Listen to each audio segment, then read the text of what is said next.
İstatistikeya Türkiye'ye yani TÜİK sala 2023'da lêkolînekî kir ka welatî çi qas ji hayata xwe razî ne li Tirkiyeyê. Îca encama lêkolînê de hate eşkerekirin ku sedî pêncî û du zêdetir kes ji hayata xwe razî ne û kêfxweş in. Di navî vê lêkolînê de raporê da tiştekî balkêş ye. Ew jî jin ji mêran kesên zewicî jiyên ezebtir, jiyên ezeb bextewartir xuya kirin. Me jî vê meselê, vê mijarê, me ji mikrofonê xwe dirêjê xelkê me kir, me got ka ew çi dibêjin. Piraniya zilaman gotin ku heyra derdê jina em dikişînin. Ji ber wê awayê jin bextewartirin ji bo me. Ka hûn çi dibêjin? Ka nûçeyê temaşe bikin, ez bawer dikim fikr û ramaneka we jî çê bibe.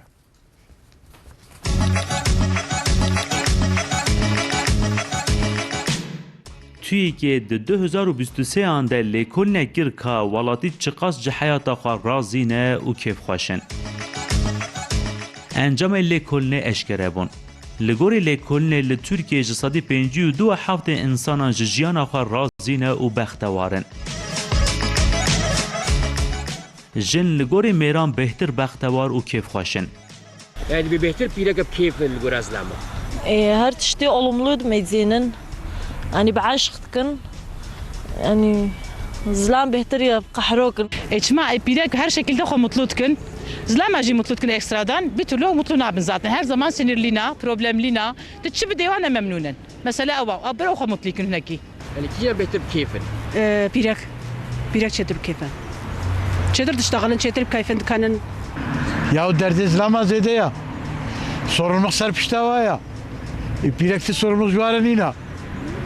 وجود tabii keyfe behtir be. خودی تعالی دایوا.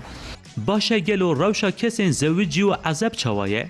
Ji sedî pêncî û şeş bêhnok û çarê kesên zewicî gotin em bextewar in. Rêjeya bextewariya kesên ezeb jî ji sedî 45 bêhnok û heşt e.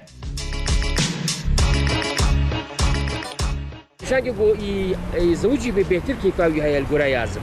Ya او ناكي نا زحفنا مهمه. هنا كان مثلا جو نزوجي بنزح مطلين هنا كان زوجي نجينا مطلنا او ايري مثلا كا يعني tek sebebi هناك تاخذ مطلقي قال جدار مطلقنا اشترى kesinlikle. İnsanın زوجي behtir keyif hoşeş azım. Nakuru tam tersi ya. Zevci zaten fakira topa vetiyelo. والله زوجي بهتر باري وجرانتر وهي بهتر قحر وزيادة تكشينن.